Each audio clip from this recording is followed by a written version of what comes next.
जमी अधिकार मामला रे राज्य सरकार बस्ती बासिंदा प्रति चंचकतापूर्ण व्यवहार कर ग्रामांचल विजु पक्काघर योजना एवं सहरांचल बस्ती बासिंदा भूमि अधिकार जगह योजना संपर्क में प्रचार कर विज्ञापन संपूर्ण भाव मिथ्या एवं काल्पनिक बोली बीजेपी अभियोग करिछि।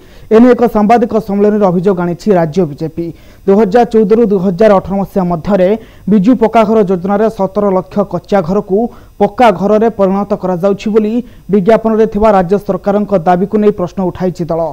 तेज अभियोग जवाब रखिंट पंचायत राज मंत्री से कहते एपर्यंत 17 लाख घर संपूर्ण हो सारी बेले बीजेपी केवल ही अभियोग करुछि।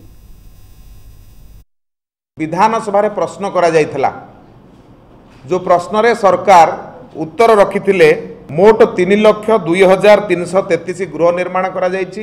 केंद्रीय योजना रे 2,44,795 घर एवं बिजु पक्का घर और मुकुड़िया योजना रे 57,538 घर निर्माण करा जायछि। 17 लाख घर करिथिबार कथा आपण गणमाध्यम रे कहउचंती एडवर्टाइजमेंट दउचंती पुणी तथ्य कुआडे गला तथ्य काहेकि नाही गोटे भ्रमात्मक तथ्य सरकार वेबसाइट रे देइचंती। देखंतु ई कथा से बारंबार उठुचंती किंतु आपण को मु दृढ़तार सहित कहबी जे आमे 17 लाख घर कंप्लीट कर सारी